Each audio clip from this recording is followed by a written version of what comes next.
चाहिए है कि चंबल की घाटी में जो भी महिलाएं रहती हैं वो किसी भी कीमत में फूलन देवी से कोई भी महिला कम नहीं होती है। फूलन देवी ने एक लाइन में खड़े कर करके 22 आदमियों को गोली मार दी, लेकिन गोली कब मारी? तब मारी जब उसके साथ में धुआंधार अन्याय और अत्याचार हुआ। किसान को न्याय नहीं मिल रहा है तो किसान अब न्याय के लिए मुहताज नहीं है, चाहे सरकार का न्याय हो चाहे किसी कोर्ट का न्याय हो। ये मोदी जी के द्वारा बनाई हुई स्मार्ट सिटी तैयार हो गई हैं जो उनके लिए कब्र का काम करेंगी। मैं भी किसानों को ये बताना चाहता हूँ कि एक हाथ से अनाज वो, एक हाथ से बंदूक भी वो। मैं ये बात वादा करता हूँ कि उत्तर प्रदेश का चुनाव निकलने के बाद हम लोगों का निशाना दिल्ली की सरकार को गिरा नहीं देना, पलट देना है और मोदी जी को वापस गुजरात भेज देना है। नई सरकार बनाएंगे। सब मोदी क्या, मोदी के बाप भी मजबूर हो जाएंगे एक दिन हमारे कानून वापस करने के लिए। अगर ये सरकार कानून वापस नहीं करती है तो मैं दावे से कहता हूं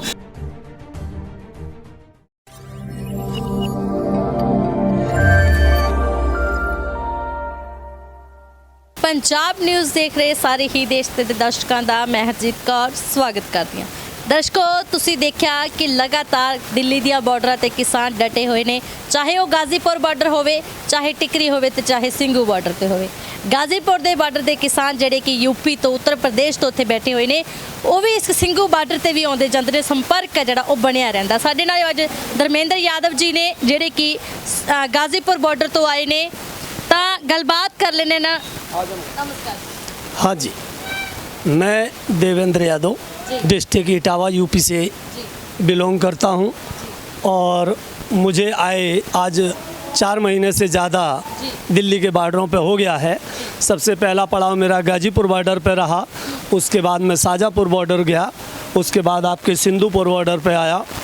तो हम ये सारे बॉर्डरों पर, अभी टिकरी बॉर्डर पे, उसके बाद में ढासा बॉर्डर पे, कहने का मतलब है कि हम दिल्ली के सभी बॉर्डरों को एकजुट करने का काम कर रहे हैं और ये संयुक्त मोर्चा के कार्यक्रम को आगे बढ़ा रहे हैं। यही मेरी मंशा है कि अगर हमारे देश का कोई, हमारी दिल्ली की सीमाओं का, हमारे देश के इन किसानों का अगर कोई भी बॉर्डर का जोर पड़ता है तो हम यहाँ से वहाँ, वहाँ से वहाँ।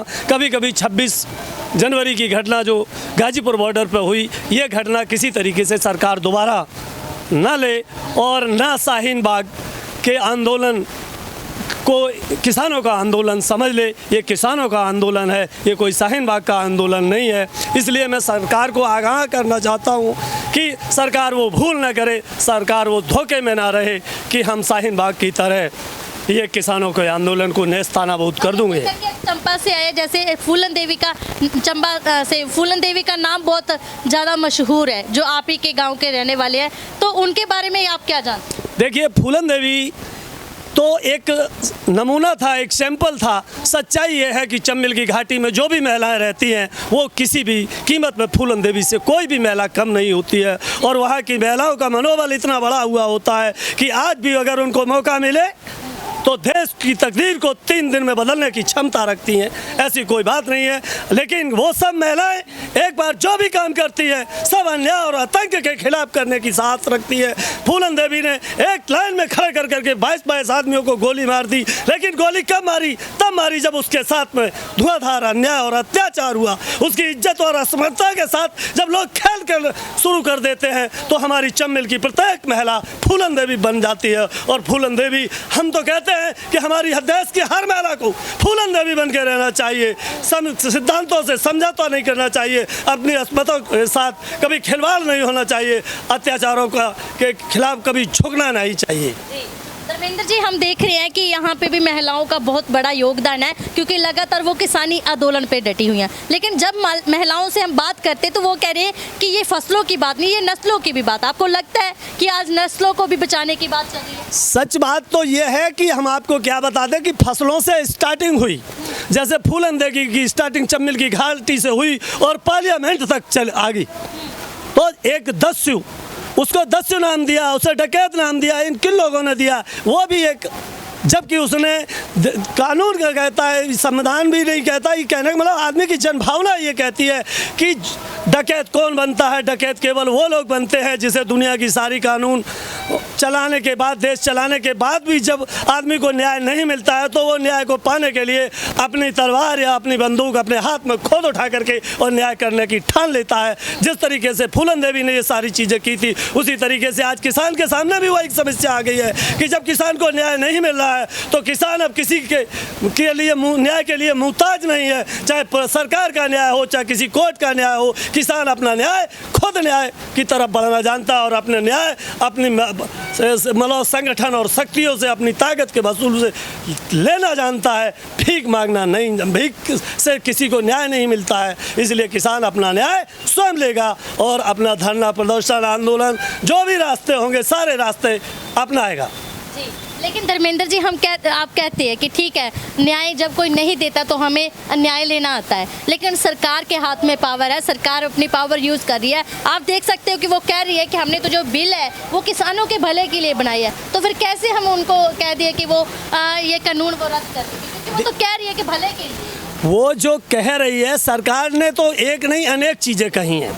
जिस दिन से ये सरकार गद्दी पर बैठी है, प्रतिदिन इसने जो कहा उसके जस्ट अपोजिट में इसने काम किया है। इसने कहा था कि मैं देश को 100 से ज़्यादा स्मार्ट सिटी दूंगा।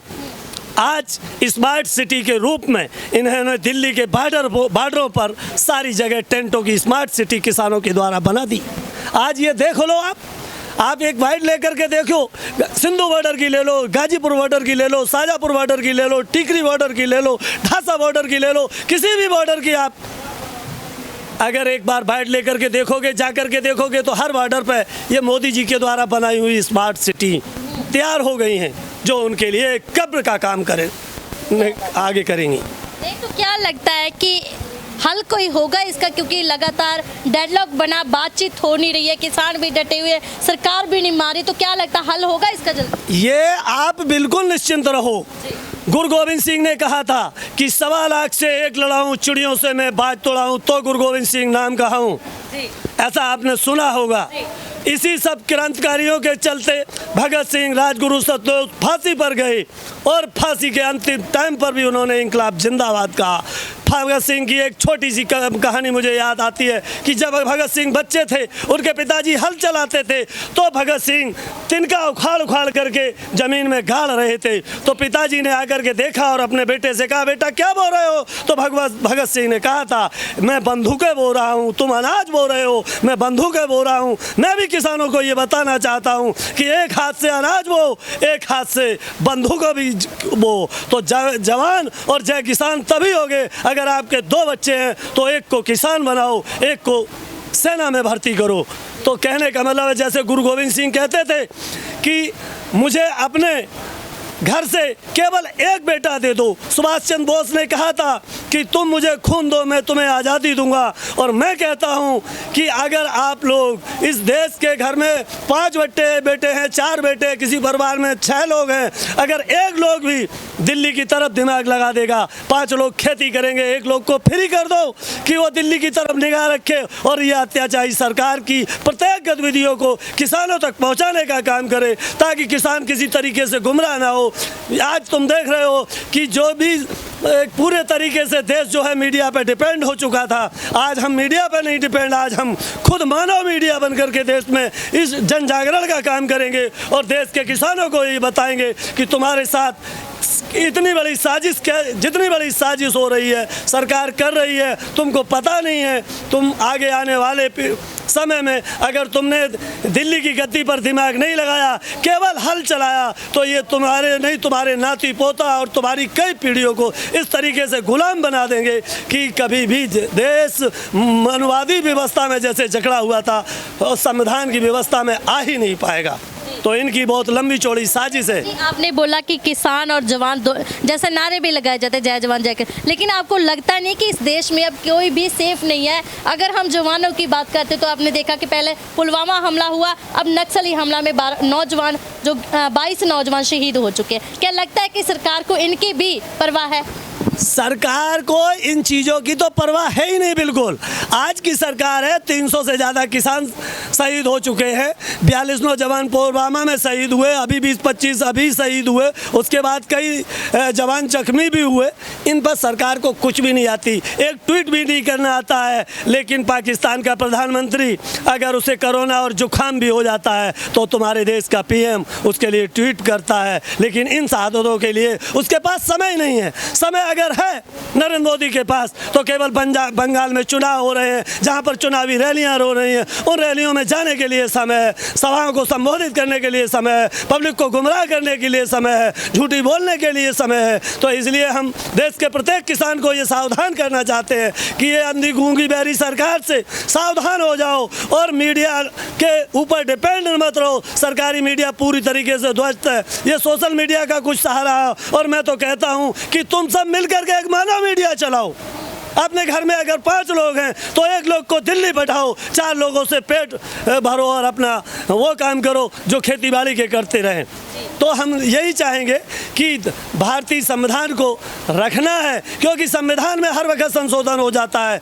कोई भी न कभी आप देख रहे हो कि 1981 में गेहूँ में इसका डीजल जो था 3 रुपये लीटर था और गेहूँ 1.5 रुपये किलो था। कहने का मतलब 1 कुंटल गेहूँ के लिए 2 कुंटल डीजल गेहूँ बेचना पड़ता था। 1 कुंटल डीजल खरीदने के लिए 1999 का हवाला दूं तो 1999 में डीजल 9 रुपये था और गेहूँ 510 रुपये था। कहने का मतलब 1 कुंटल डीजल के लिए 2 कुंटल गेहूँ बेचना पड़ता था। 1914 से पहले भी आप देखते थे डीजल 27-28 रुपये किलो था और गेहूँ 11-12 रुपये किलो बिकता था। कहने का मतलब है कि 1 कुंटल की डीजल में 2 कुंटल गेहूँ बेचना पड़ता था। लेकिन आज आप देख रहे हो जब से बीजेपी की सरकार आई है, आरएसएस की सरकार आई है, तो इस सरकार ने डीजल और गेहूं के डिफरेंस को कितना बड़ा कर दिया है, शायद किसी किसान ने सोचा भी नहीं था। आज गेहूं की कीमत जो है 1400-1500 रुपये है और डीजल की कीमत 100 रुपये से ऊपर है। कहने का मतलब है कि 1 कुंटल डीजल खरीदने के लिए मुझे 6 कुंटल गेहूँ बेचना पड़ रहा है। क्या यही हमारे किसानों के अच्छे दिन थे?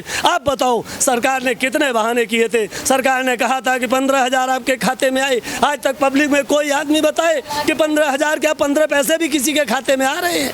आप बताओ, ये सरकार ने जो भी काम किए हैं, जो 3 कानून बनाए हैं, कानून इन्होंने अपने हिसाब से बनाए, लेकिन कानून का नामकरण करते टाइम ये भूल गए।